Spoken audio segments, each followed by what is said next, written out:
अस्सलाम वालेकुम students, welcome back to sir Khamis Bilal class in KNS.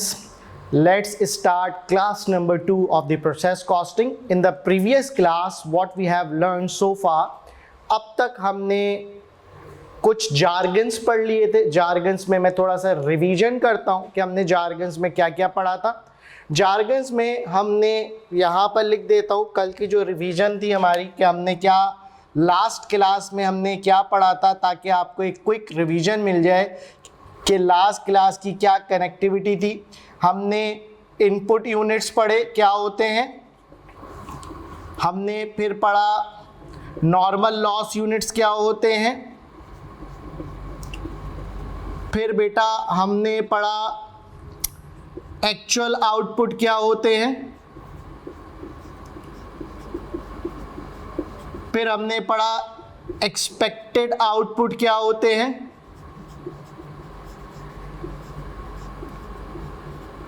फिर हमने पढ़ा एबनॉर्मल लॉस या गेन क्या होता है, फिर हमने पढ़ा स्क्रैप वैल्यू क्या होता है, फिर हमने पढ़ा टोटल कॉस्ट इनकर्ड क्या होता है. It is a combination of direct material, direct labour and production overhead. फिर हमने पढ़ा कन्वर्जन कॉस्ट क्या होता है. Conversion cost is a combination of direct labour and production overhead. ठीक है बेटा, ये सारी चीज़ें हमने पढ़ी. फिर हमने कवर करने की कोशिश करी थी टाइप्स. तो हम सिर्फ एक ही टाइप पढ़ पाए थे.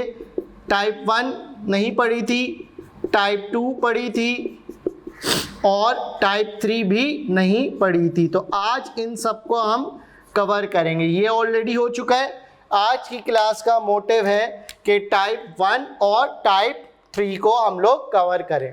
तो आपके सामने मैंने टाइप 1 का एक एग्जाम्पल लिख लिया है. टाइप 1 की एक एग्जाम्पल लिखी है. टाइप 1 की क्या निशानी थी बेटा? बेटा टाइप 1 की क्या निशानी थी? चलो तो सर टाइप 1 की निशानी ये थी कि नॉर्मल लॉस यूनिट्स के परसेंटेज गिवन होगी. नॉर्मल लॉस यूनिट्स की परसेंटेज गिवन होगी तो टाइप 1 है. सर टाइप 2 की क्या निशानी थी? बेटा रिक्वायरमेंट में क्या होगा? Calculate input units. क्या गिवन होगा बेटा? क्या गिवन होगा बेटा? Calculate input units. एग्जाम्पल आप कॉपी करना. ठीक है, हम सॉल्व करते हैं एग्जाम्पल को. पहले समझो फिर कॉपी करना. पहले समझो फिर कॉपी करना. समझ लिया तो खुद भी कर सकते हो, नहीं समझा तो खुद नहीं कर सकते. ठीक है, चलो हम इसका सॉल्यूशन स्टार्ट करेंगे. सबसे पहले वो बोलता है कुछ रिक्वायरमेंट्स हैं, एक एक करके रिक्वायरमेंट करते हैं. कहता है कॉस्ट पर यूनिट निकालो. बेटा इस प्रोसेस कॉस्टिंग में कॉस्ट पर यूनिट निकालने का फॉर्मूला डिफरेंट है. प्रोसेस कॉस्टिंग में कॉस्ट पर यूनिट निकालने का फॉर्मूला डिफरेंट है. वो फॉर्मूला सुनो, क्या फॉर्मूला है? क्या फॉर्मूला है? Total cost incurred less normal loss units multiply by scrap value per unit. याद करो मैंने कहा था कि अगर स्क्रैप वैल्यू नहीं गिवन है तो एज्यूम करेंगे 0, divided by expected output. Expected output. ठीक है बेटा. अच्छा, सवाल में मैंने एक चीज नहीं लिखी है. हम लिख देते हैं एक line,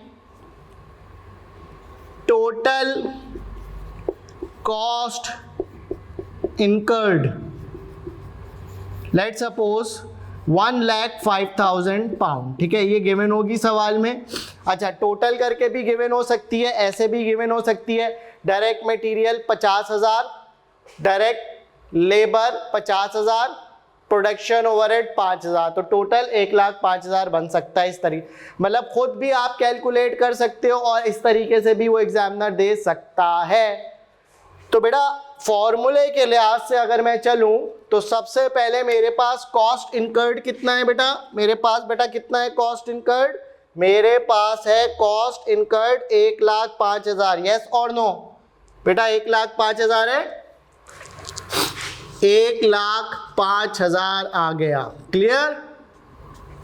minus normal loss units, normal loss unit कितने हैं बेटा, कहता है 10% ऑफ इनपुट, 10% ऑफ इनपुट, तो ये हो सकता है 10,000 का इनपुट है और उसका 10%, तो कितना बना बेटा 1,000, यस और no, 1,000 units multiply by scrap value per unit. बेटा स्क्रैप वैल्यू कितनी है, बेटा स्क्रैप वैल्यू कितनी है 0.5, तो मैंने लिखा 0.5 per unit divided by expected output. अब देखो एक्सपेक्टेड आउटपुट का फॉर्मूला क्या था, एक्सपेक्टेड आउटपुट का फॉर्मूला था कि सर आपने एज्यूम करा है कि मैंने अगर 10,000 यूनिट्स में डालूंगा तो 10,000 में से 1,000 तो खराब होंगे ही होंगे, तो आपका जो एक्सपेक्टेड आउटपुट है वो 9,000 यूनिट्स है, तो जो आपका एक्सपेक्टेड आउटपुट है वो आपका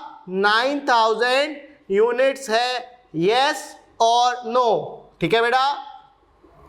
आपका एक्सपेक्टेड आउटपुट जो है वो 9,000 यूनिट्स है, आपने लिखा यहां पर 9,000, क्लियर हुई बात बेटा, बात क्लियर हुई बेटा, देख लो बेटा, टोटल कॉस्ट इनकर्ड जो कि है कितनी 1,05,000 minus normal loss 10% of input 1,000। अगर वो बताता भी नहीं कि ये 10% इनपुट का लेना है तो मैंने आपको हमेशा बताया था नॉर्मल लॉस यूनिट की परसेंटेज हमेशा अप्लाई किस पर होगी, हमेशा अप्लाई किस पर होगी बेटा, हमेशा इनपुट यूनिट पर होगी, ठीक है। और फिर हमारे पास स्क्रैप वैल्यू सवाल में अगर गिवन नहीं होती तो तुम लेस 0 लिख देते, गिवन है तो जो है वो लिख दी, divided by expected output. 10,000 unit डालेंगे 1,000 खराब होगा तो एक्सपेक्टेशन है 9,000 तो आएगा ही आएगा। तो अब जरा हम कैलकुलेट करने जा रहे हैं, आप भी अपने पास कैलकुलेट करते रहो, ठीक है। तो ये बनता है 11.61, क्या बनता है बेटा 11.61 पर यूनिट। तो पहला काम हमने कर लिया, पहली रिक्वायरमेंट हमारी पूरी हो गई, हमने कैलकुलेट कर लिया कॉस्ट पर यूनिट। चलो अब हम दूसरी रिक्वायरमेंट कर रहे हैं पूरी बेटा, अब हम दूसरी कर रहे हैं रिक्वायरमेंट। अब जरा गौर से सुनना है, अब बहुत जिंदगी आसान है, क्या कहता है total cost of normal loss units, short form लिखी है बेटा, बहुत सिंपल फॉर्मूला है इसका, कहते हैं नॉर्मल लॉस यूनिट्स को अगर आप मल्टीप्लाई कर दो स्क्रैप वैल्यू पर यूनिट से तो आपके पास total cost of normal loss units आ जाएगी। नॉर्मल लॉस यूनिट कितने थे 1,000, स्क्रैप वैल्यू कितनी थी 0.5, तो कितना बना 500, यस और नो। जिंदगी आसान। चले एक और चीज सीखते हैं बेटा, एक और चीज, तीसरी रिक्वायरमेंट क्या है total cost of actual output. जी क्या है इसका फॉर्मूला, क्या है सर, एक्चुअल आउटपुट को मल्टीप्लाई कर दो कॉस्ट पर यूनिट से जो तुमने कैलकुलेट करी थी बेटा। कितने एक्चुअल आउटपुट 8,500 और कॉस्ट पर यूनिट कितनी थी बेटा, जल्दी बताओ सर 11.61, चेक कर लो ये रही, क्लियर। चलो मल्टीप्लाई करते हैं, मल्टीप्लाई बाय मल्टीप्लाई बाय 8500, तो ये आ रहा है 98694, 98694, ठीक है बेटा। ये आपके पास total cost of actual output आ गया, ठीक है। लेट्स सपोज अब हमें एक और चीज कैलकुलेट करनी है, हमें कैलकुलेट करना है चौथी रिक्वायरमेंट जो है हमारी, टोटल कॉस्ट ऑफ। अच्छा, अब एग्जामिनर तुमसे खेलना चाह रहा है, एग्जामिनर तुम्हें बेवकूफ समझ रहा है, एग्जामिनर तुम्हें बाउला समझ रहा है। क्या समझ रहा है? बाउला, बाउला समझ रहा है। वो कहता है, तुम्हें कंफ्यूज कर रहा है, कह रहा है total cost of abnormal gain और लॉस निकालो, तो तुम बोलना कि सर खामिस ने हमें बाउला नहीं बनाया है, हमें बनाया होशियार चीता। या तो एबनॉर्मल गेन आएगा या तो एबनॉर्मल लॉस आएगा, तो पहले चेक कर लो कि गेन आ रहा है या लॉस आ रहा है। सुनना है गौर से, तुम्हारी एक्सपेक्टेशन क्या थी कि तुम्हें 9000 यूनिट्स मिलेंगे, तुम्हें मिले 8500 यूनिट्स, तो तुम्हें दर्द हो जाएगा दिल में, तुम्हें नुकसान हो जाएगा, तुम्हें गम होगा, तुम्हें सदमा पहुंचेगा। तुम्हें कितने यूनिट्स का सदमा पहुंचेगा? तो तुम यहां लिखोगे total cost of abnormal loss units. Examiner को बताओ मैं बाउला नहीं हूं, ठीक है। तो आपने क्या करना है, फॉर्मूला बनाना है, abnormal loss units into cost per unit. तो एबनॉर्मल लॉस यूनिट्स कितने थे बेटा आपके पास? 500 थे। कैसे पता चला? 9000 सोचे, 8500 मिले, तो 500 abnormal loss multiply cost per unit जो कैलकुलेट किया था 11.61। यस और नो? ठीक है बेटा, क्लियर हो गई बात? बेटा बात क्लियर हुई या नहीं हुई? मल्टीप्लाई कर देंगे 500 यूनिट से, तो 5806, तो आता है आपके पास 5806। यस और नो? यस और नो? बेटा सवाल समझ आया? बेटा कॉपी करो। बेटा सवाल अगर समझ आ गया है कॉपी कर लो, वरना सवाल आप मुझसे पूछ सकते हो, ठीक है बेटा। चलो बेटा कॉपी करेंगे सवाल, मैं जब तक साइड में हो जाता हूँ। चलें बेटा, अगर आपने कॉपी नहीं किया है तो आप जस्ट पॉज करके भी कॉपी कर सकते हो, ठीक है। अच्छा, सवाल आई होप आपको ये समझ आ गया होगा, कोई इशू नहीं हुआ होगा, कोई प्रॉब्लम नहीं हुई होगी। अब मैं ये मिटा देता हूँ, अब ये मैं मिटा देता हूँ। हम एक आध और एग्जाम्पल करते हैं, एक आध और एग्जाम्पल करते हैं और देखते हैं कि क्या हमारे कॉन्सेप्ट बिल्डअप हो चुके हैं, क्या हमें अपने कॉन्सेप्ट पे अब इतना भरोसा हो गया है कि हम कैलकुलेशन खुद बिना रुके, बिना कुछ समझे, आंखें बंद करके रवा कर सकते हैं। बेटा आपको मुझे रवा करना है हर चैप्टर में। रवा पता है ना क्या होता है? फ्लो में, you have to go with the flow. चले, जब तक मैं एग्जाम्पल नंबर 2 लिख रहा हूँ। चले बेटा, एग्जाम्पल नंबर 2 भी सिमिलर रिक्वायरमेंट के साथ आ रही है। हम सॉल्व करते हैं। सबसे पहले हम कैलकुलेट करते हैं कॉस्ट पर यूनिट। तो मैं कैलकुलेट करने जा रहा हूँ। अब मैं बार बार फॉर्मूला नहीं लिख रहा, आपके पास फॉर्मूला याद होना चाहिए, फॉर्मूला शीट बनी हुई होनी चाहिए।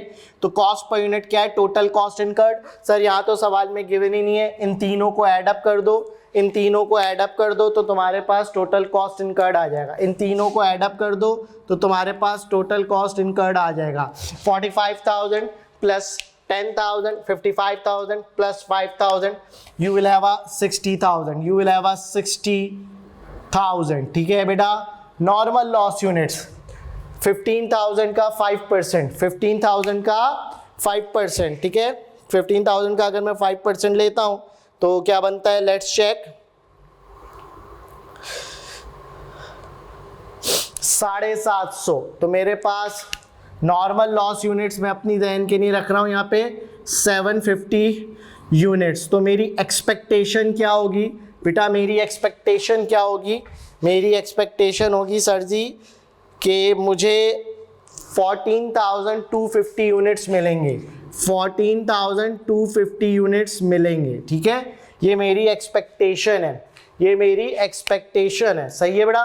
तो normal loss units 750, sir scrap value given नहीं है, क्या करूं, 0, एक्सपेक्टेड आउटपुट क्या है मेरा 14,250 मेरा एक्सपेक्टेड आउटपुट है, तो क्या मेरे पास कॉस्ट पर यूनिट आ जाएगी, जी हाँ आपके पास कॉस्ट पर यूनिट आ जाएगी। 60,000 डिवाइडेड बाय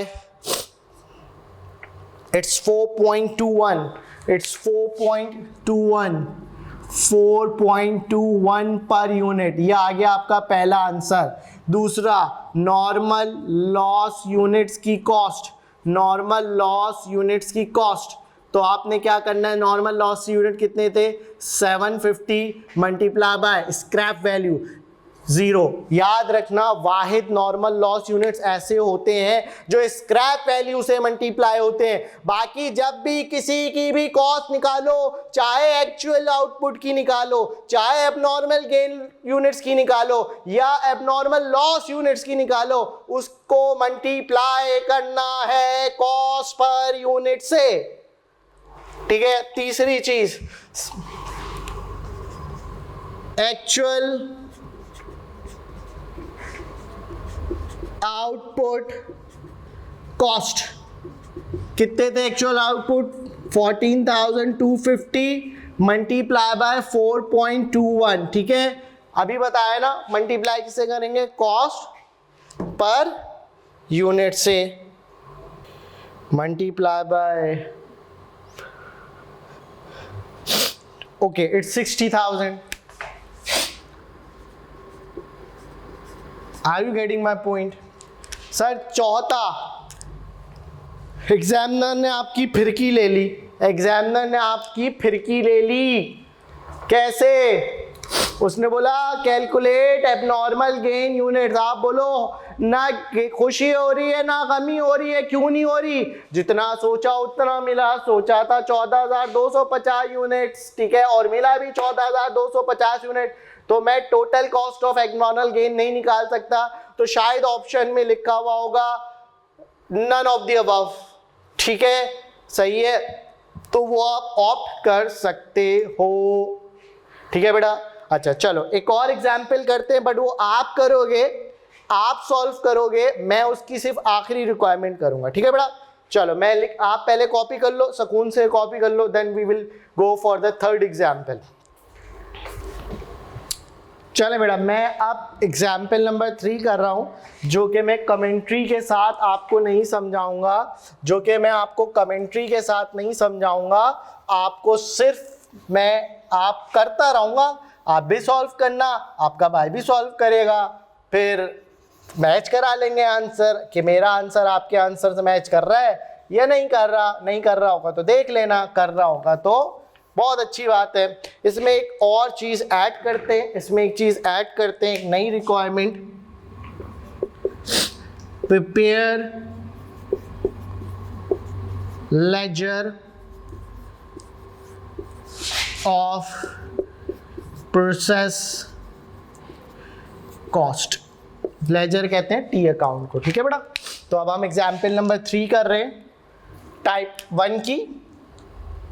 टाइप 1 की निशानी आपको पता है, total inputs let suppose 20,000 units, normal loss units let suppose 10% of input, let suppose 19,000 actual, scrap value नहीं दी हुई एग्जामिनर ने, ठीक है।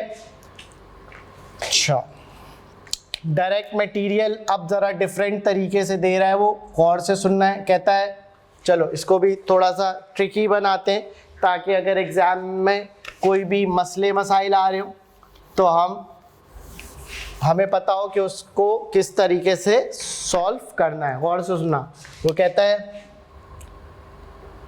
डायरेक्ट मटेरियल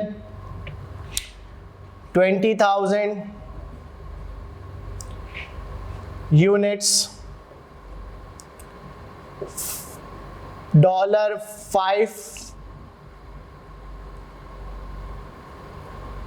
यूनिट पर केजी।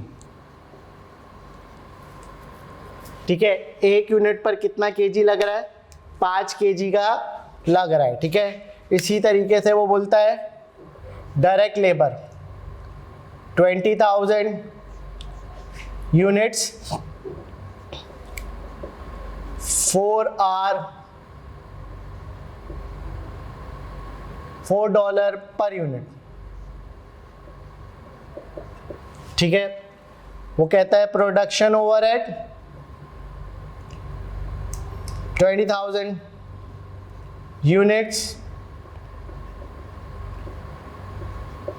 $2 per unit. अब इस तरीके से थोड़ा उसने डिफिकल्टी लेवल तुम्हारे लिए इंक्रीज कर दिया है। ठीक है, वो मैं आपको समझा दूंगा कि किस तरीके से करना है। बहुत आसान है, ज़्यादा मुश्किल नहीं है। ठीक है, रिक्वायरमेंट्स हमारी सेम है, रिक्वायरमेंट्स हमारी सेम है, हम अपनी रिक्वायरमेंट करते रहेंगे। सिर्फ मैं आपको हेल्प आउट कर रहा हूँ, सिर्फ मैं आपको हेल्प आउट कर रहा हूँ बेटा। टोटल कॉस्ट इनकर्ड कैलकुलेट करने में बहुत सिंपल है। डायरेक्ट मटेरियल, जी बेटा डायरेक्ट मटेरियल कह रहा है 20,000 यूनिट्स पे 5 केजी के लिहाज से लगता है, तो ये लाख हो गया। ये इसकी क्या कैलकुलेट हो रही है? कॉस्ट कैलकुलेट हो रही है। डायरेक्ट मटेरियल, डायरेक्ट मटेरियल कितना लग रहा है बेटा? अगेन 20,000 यूनिट्स पर 4 का लग रहा है तो 80,000 हो गया।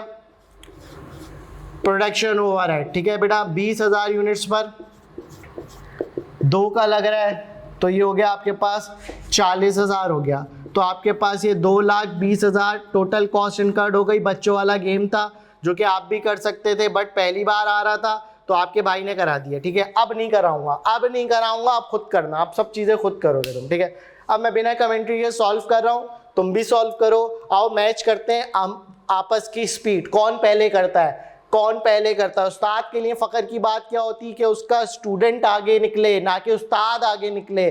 तो मैं कोशिश करूँगा अपनी स्पीड को आपकी स्पीड से मर्ज कर दूँ। मेरे पास कैलकुलेटर भी मुश्किल से यूज़ होता है मोबाइल में, तो आप जल्दी करोगे आई होप। ठीक है, चलो मैं अब बोलूँगा कुछ नहीं, करो सॉल्व करो, करो खुद से। जी बेटा किस किस का ठीक है चेक करें, शाबाश, take your time, you have to take your time. जी बेटा कोई मसला, कोई प्रॉब्लम, कोई इशू नहीं? ठीक है, डन है। चलो अब आखिरी रिक्वायरमेंट जो है वो हमने पहले ना एग्जाम्पल 1 में करी ना 2 में करी। एक साथ ही तो नहीं दे दूंगा ना, एक साथ खाने को नहीं दूंगा, आहिस्ता आहिस्ता करके दूंगा, वरना सब कुछ बाहर निकल जाएगा।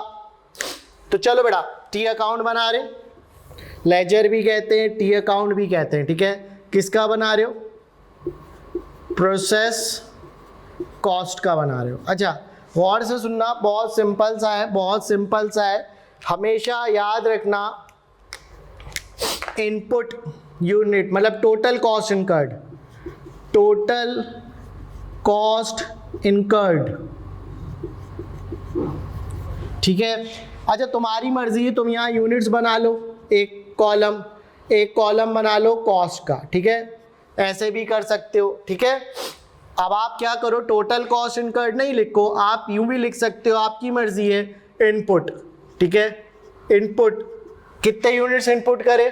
सर मैंने इनपुट करे 20,000 यूनिट्स। उन 20,000 यूनिट्स की टोटल कॉस्ट इनकर्ड कितनी थी बेटा? 2,20,000। ठीक है बेटा, क्लियर हो गई बात? क्लियर हो गई बात? यस और नो? हमेशा डेबिट साइड पर ही आता है बेटा, आपको पता है ना, ये आपकी डेबिट साइड है और ये आपकी क्रेडिट साइड है।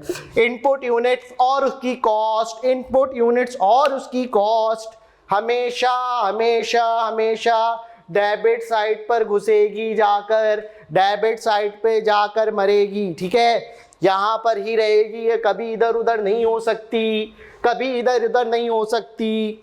चले बेटा इसी तरीके यहाँ से भी आप बना लो यूनिट्स और कॉस्ट। इसी तरीके से एक्चुअल यूनिट्स हमेशा क्रेडिट साइड पर ही जाएंगे। एक्चुअल यूनिट्स कितने थे? 19,000।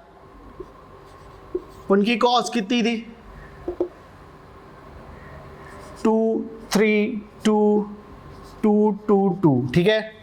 क्लियर हो गई बात बेटा, क्लियर हो गई, बहुत आला। नॉर्मल लॉस यूनिट भी हमेशा क्रेडिट साइड पर ही जाके मरेंगे, ठीक है।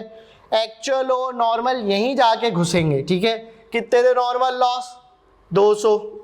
ऑन की कॉस्ट कितनी थी? 0। क्लियर हो गई बात। तो हमने अभी लेजर में क्या सीखा कि नॉर्मल लॉस यूनिट्स और एक्चुअल आउटपुट हमेशा क्रेडिट साइड पे, इनपुट हमेशा डेबिट साइड पे। अब गौर से सुननी है, अब मेरी बात गौर से सुननी है, ये वाली बात गौर से सुनो। एबनॉर्मल गेन हमेशा डेबिट साइड पर आएगा। एबनॉर्मल गेन हमेशा डेबिट साइड पर आएगा। कितना था? कितने यूनिट्स थे एबनॉर्मल गेन के? 1000।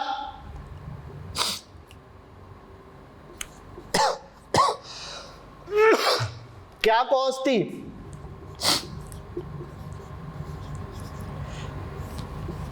बैलेंस करते हैं।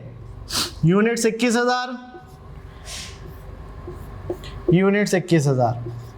यहां पर 2 3 2 डन, उसको भी ऐड करता हूं।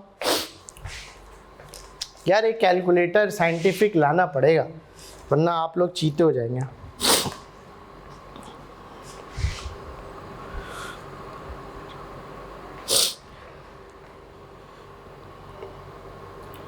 अच्छा जी, 2,20,000। चलो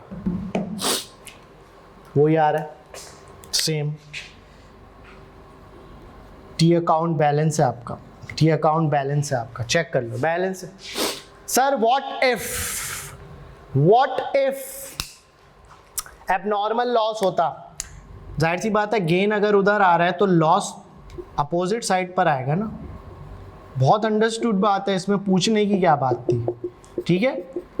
तो लिख लो अपने पास, लिख लो प्रोसेस कॉस्ट में जब भी आप लेजर बनाओगे, प्रोसेस कॉस्ट में जब भी आप लेजर बनाओगे, डेबिट साइड पे सिर्फ 2 ही चीज़ें आएंगी, इनपुट और एबनॉर्मल गेन। बाकी सारी चीज़ें एक्चुअल हो गया, नॉर्मल लॉस हो गया, ये एबनॉर्मल लॉस हो गया, ठीक है। लॉस आएगा ही क्रेडिट साइड की, ठीक है। ये 3 चीज़ आएंगी, इससे ज़्यादा कोई चीज़ नहीं होती। आपका लेजर बैलेंस होगा, आपका लेजर बैलेंस होगा, ठीक है। पॉइंट्स पूरे लेना कैलकुलेटर में तभी बैलेंस होगा। अगर खुद राउंड अप राउंड ऑफ करोगे तो शायद कुछ फर्क आ जाएगा, ठीक है बेटा। तो आई होप आपको टाइप नंबर 1 लाजमी समझ आ गई होगी। आई होप आपको टाइप नंबर 1 लाजमी समझ आ गई होगी। इसमें आपको कोई मसले मसाइल का सामना नहीं होगा।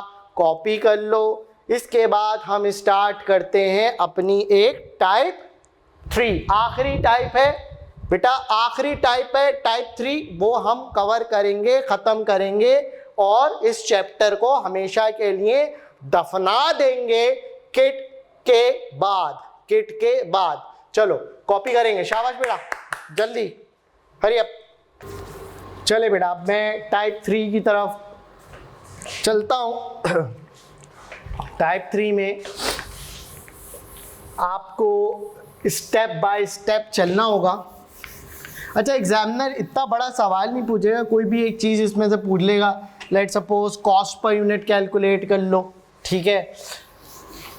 ये टी अकाउंट तो पूछ नहीं सकता, बस ये मैक्सिमम पूछ लेगा कि भाई एबनॉर्मल लॉस क्रेडिट होगा कितनी अमाउंट से लेजर में। अब आपको अगर एबनॉर्मल लॉस यूनिट की कैलकुलेशन करनी आती है तो बस सही है।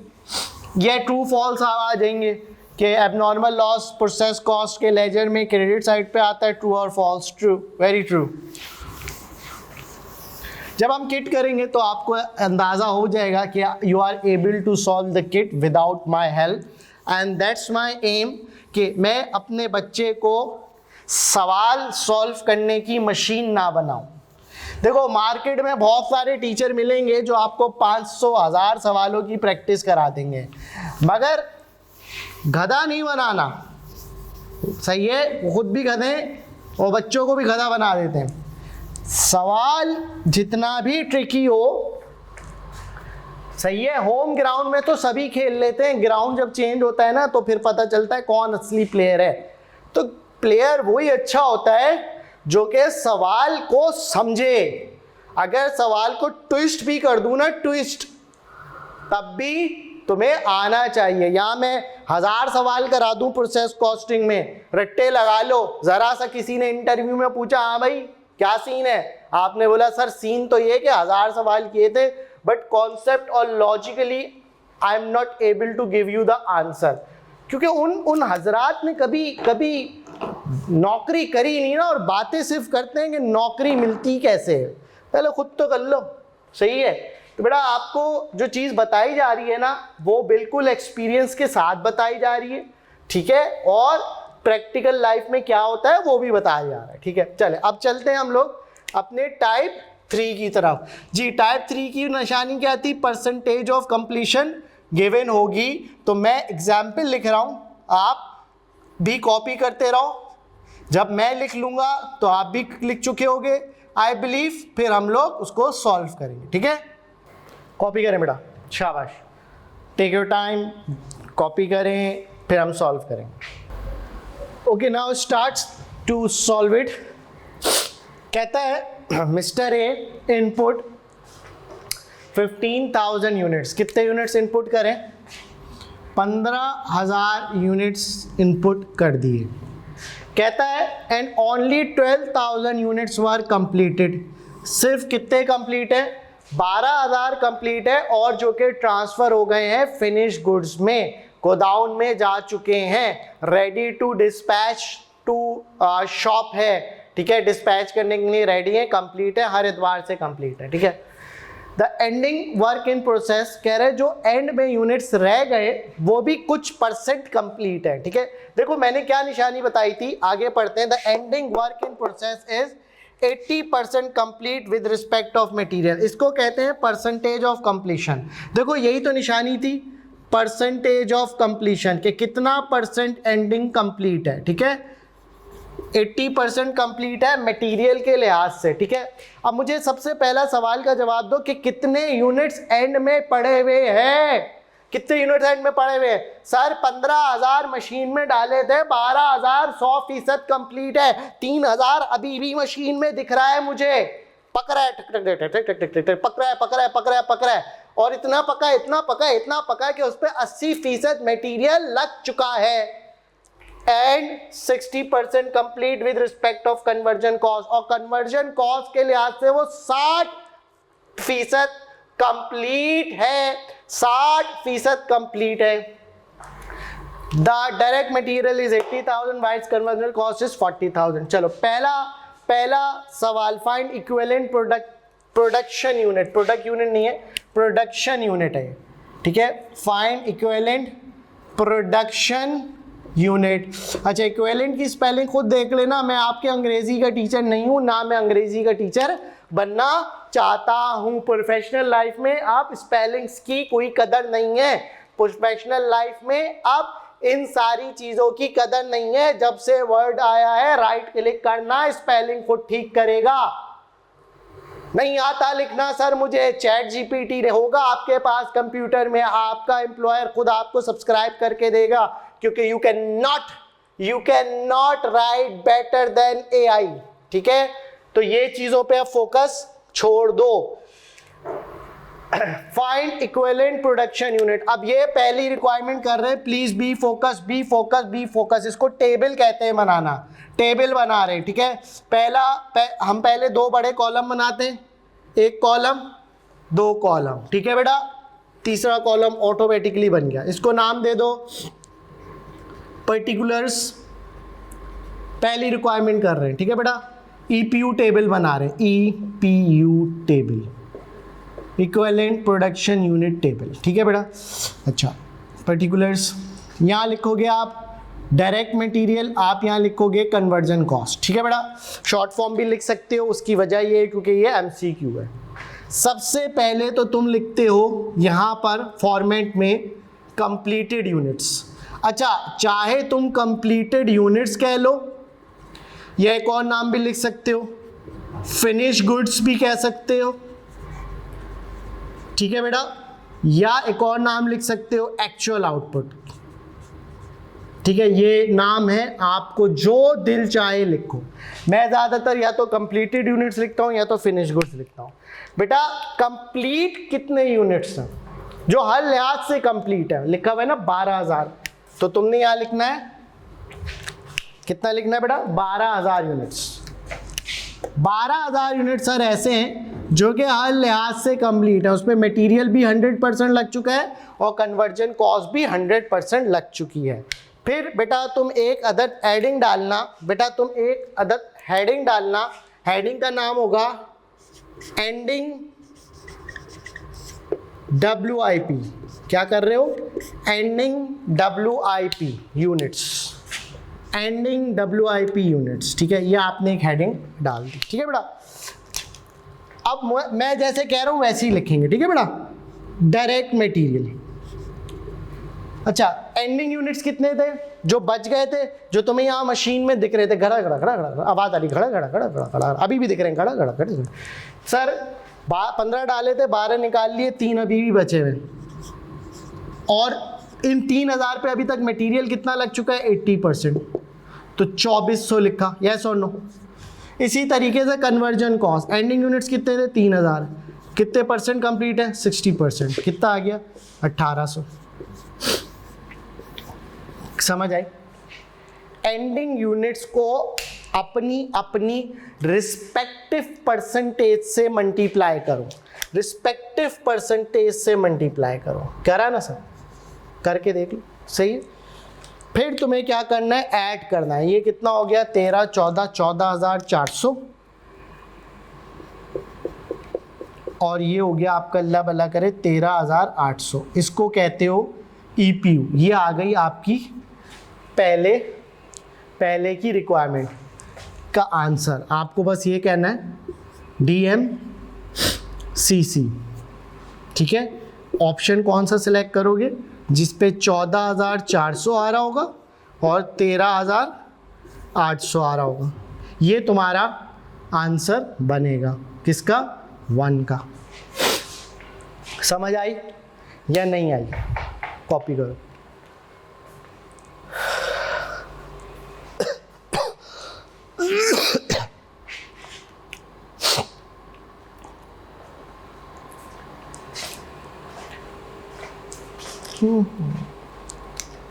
All okay? I believe you are understanding every point here. Copy कर लो सुकून से। Okay, now second requirement, find ending WIP। WIP मतलब होता है work in process, work in process, work in process भी कहते हैं, वर्क इन प्रोग्रेस भी कहते हैं। जो कहना है कह लो, जो कहना है कह लो, सारी टर्म्स पता होनी चाहिए ना। ठीक है, क्या कहता है, find ending work in process या WIP यूनिट्स। वो ऑलरेडी तुम कैलकुलेट कर चुके हो। कहाँ सर, कहाँ, मुझे तो दिखाई नहीं, क्योंकि आंखें वही है ना, आंखें बंद करके सवाल सॉल्व कर रहे थे। आंखें खोल के करना है बेटा सवाल सॉल्व। ये देखो, ये रहा चंदा, ये रहा एंड, क्या लिखा हुआ है, क्या लिखा है, चलो शाबाश, एंडिंग WIP यूनिट्स। सर ये रे, मटेरियल के लिहाज से 2400, कन्वर्जन कॉस्ट के लिहाज से 1800। ठीक है, तुम पहली रिक्वायरमेंट सॉल्व करते करते जज्बात में आके तुमने दूसरी रिक्वायरमेंट भी सॉल्व कर दी, तो तुम कौन सा ऑप्शन ऑप्ट करोगे, 2400 वाला और 1800 वाला। तो ये दोनों हमने लपेट दी, ये दोनों हमने लपेट दी। ठीक है बेटा, क्लियर है? अच्छा, अब आपसे एग्जामिनर एक और चीज पूछ सकता है, मैं ऐड ऑन कर देता हूं यहां पर। नहीं देखो, सारी चीजें भी पूछ सकता है, कोई एक चीज भी पूछ सकता है, एग्जामिनर के अपने मूड पर है। कहता है कॉस्ट पर यूनिट निकालो। अब इसमें कॉस्ट पर यूनिट निकालना थोड़ा डिफरेंट होता है, गौर से सुनना है। कॉस्ट पर यूनिट, अब गौर से सुनना है बेटा, गौर से सुननी है वाली बात। डायरेक्ट मटेरियल की कॉस्ट को अपने ही EPU से डिवाइड कर दो, सही है? कन्वर्जन कॉस्ट की कॉस्ट को अपने ही ईपीयू से डिवाइड कर दो। ठीक है बेटा। सर समझा नहीं, मासूम बच्चा हूं, नहीं समझ पा रहा। डायरेक्ट मटेरियल की कॉस्ट कितनी थी?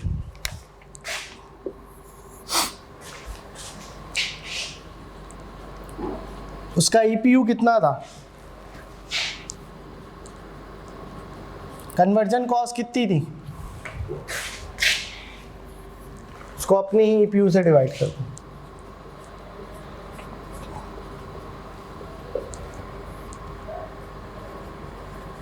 दोनों का आंसर लो और ऐड कर दो, कॉस्ट पर यूनिट आ जाएगी।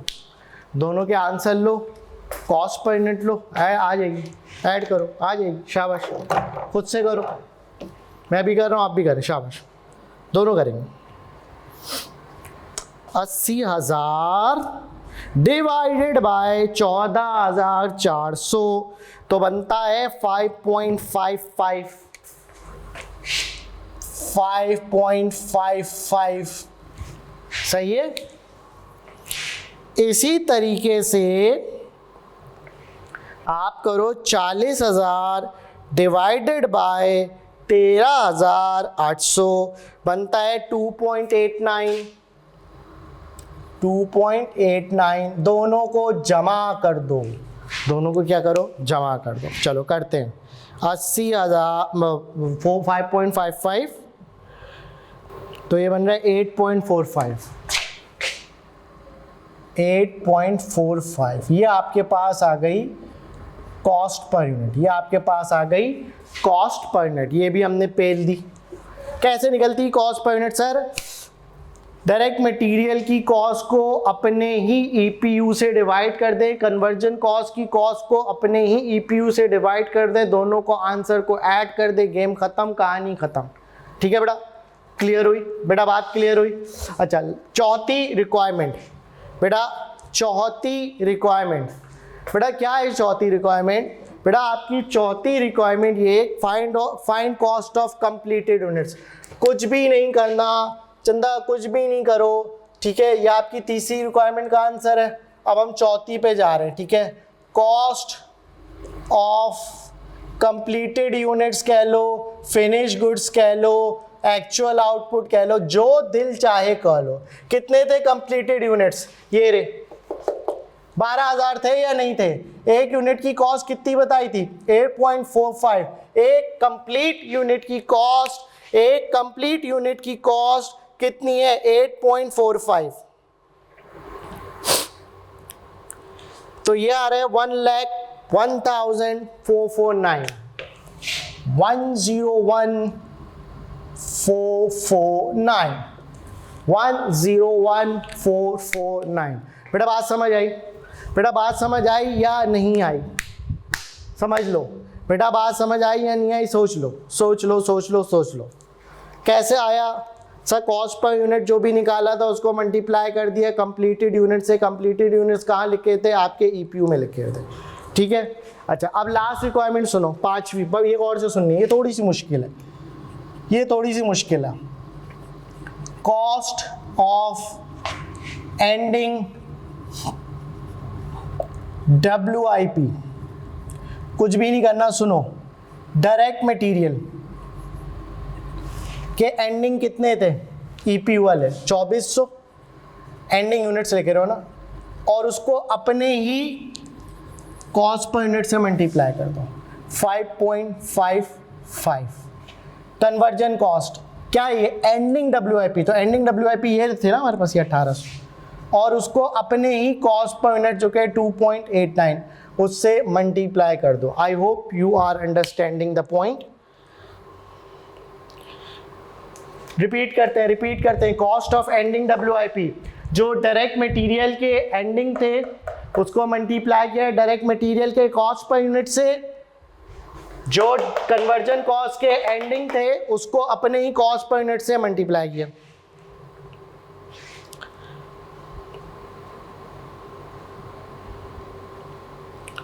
तो करते हैं।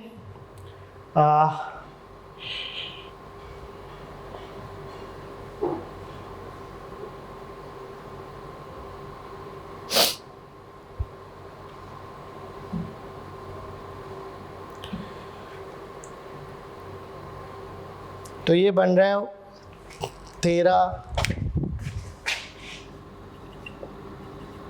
ठीक है बेटा। और ये क्या बन रहा है चेक करते हैं।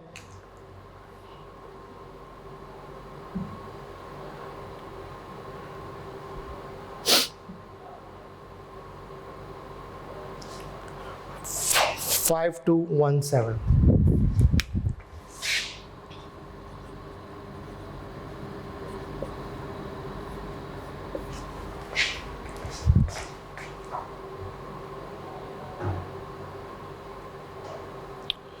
तो ये बन रहा है 18550।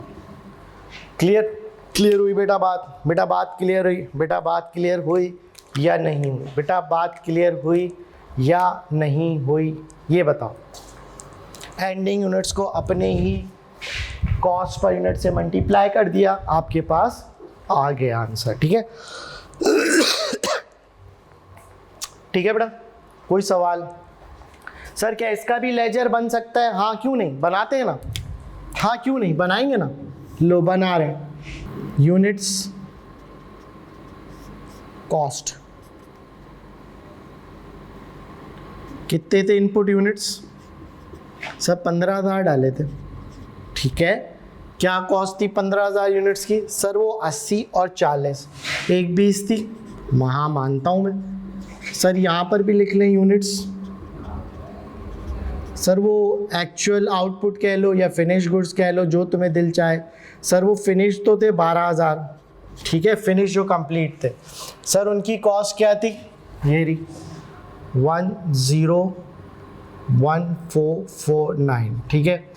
आपके पास एंडिंग यूनिट्स की जो कॉस्ट थी, जो WIP में पड़े हुए थे, वो कितने थे? सर 3,000 पड़े हुए थे। उन 3,000 की कॉस्ट कितनी है? 18550। क्या ये यूनिट्स बैलेंस्ड हो रहे हैं?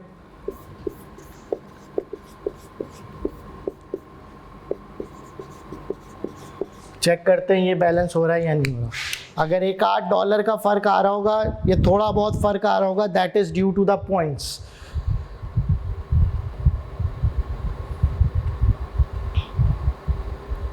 ओके, एक $1 का फ़र्क आ रहा है, सिर्फ और सिर्फ $1 का फ़र्क आ रहा है, तो हम समझ जाते हैं ये बराबर ही है हमारा। ठीक है बेटा, क्लियर हो गई बात?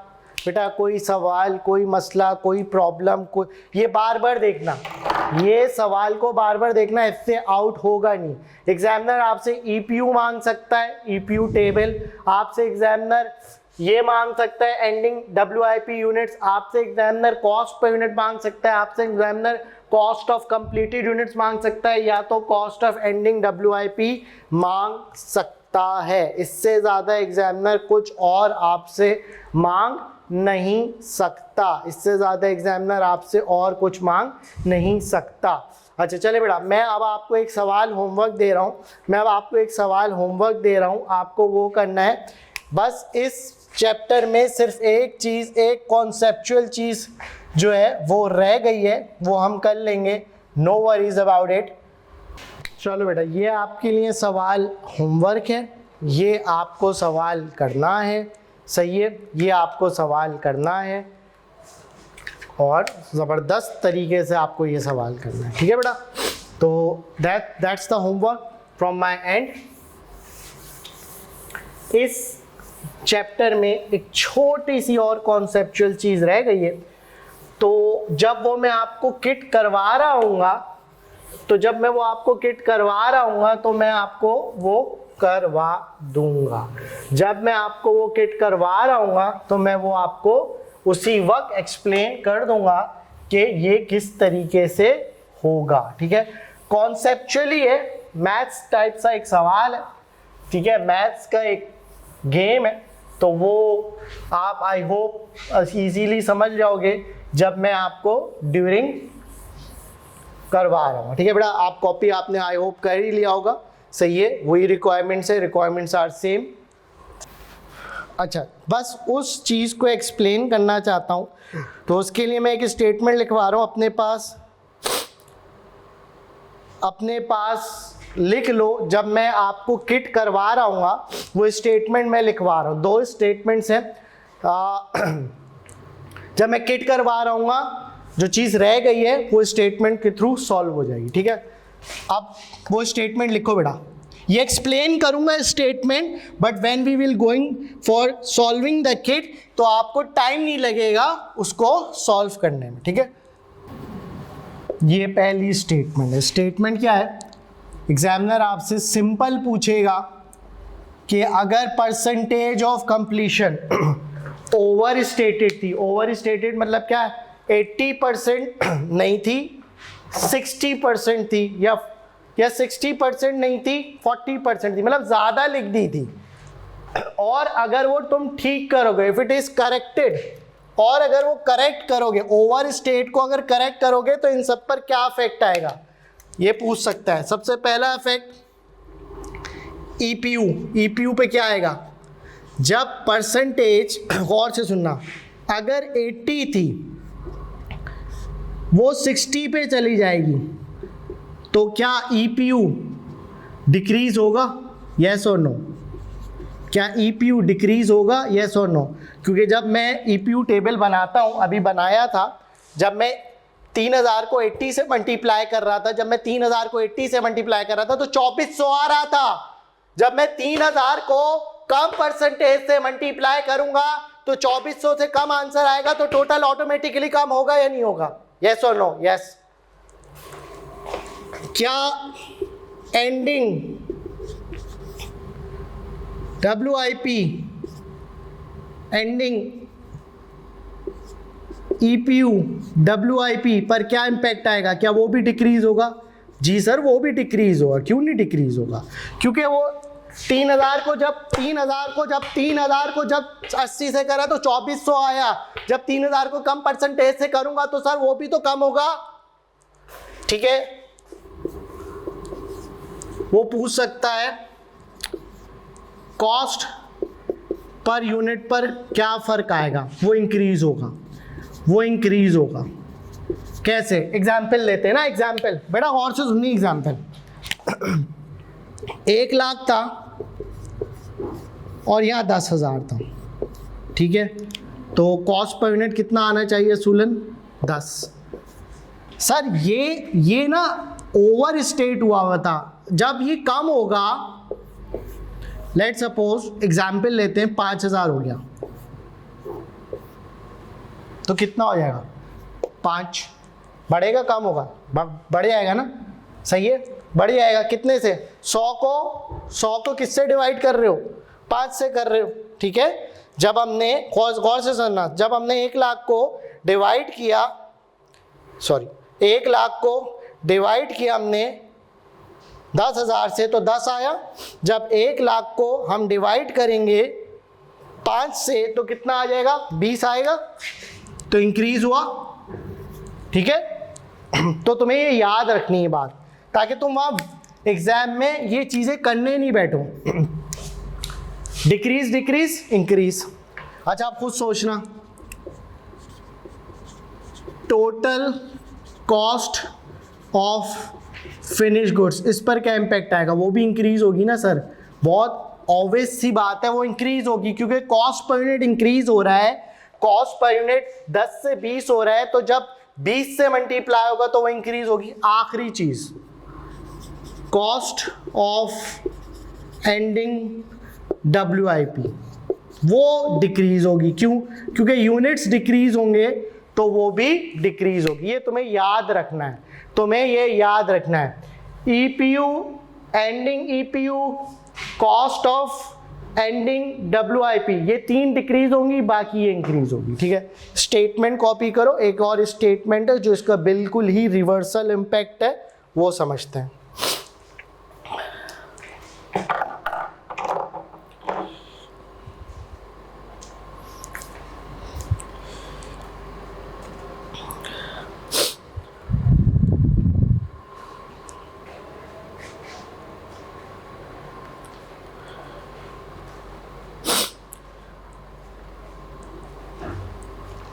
Take your time, take your time, समझ के करना है, समझ के करना है। कॉपी हुआ, चल बेटा। अच्छा, क्या स्टेटमेंट सर 2 हो सकती है ऐसी? Statement number 2, if percentage of completion is understated, कम लिखी गई थी, and if it is corrected, what will be the effect? Reversal हो जाएगा, ये इंक्रीज होगा, कम लिख दी थी, बढ़ानी है तो इंक्रीज होगा, ये भी इंक्रीज होगा, ये डिक्रीज होगा, ये भी डिक्रीज होगा, और ये इंक्रीज होगा। कोई एक स्टेटमेंट याद रख लेना, दूसरी उसकी रिवर्सल है।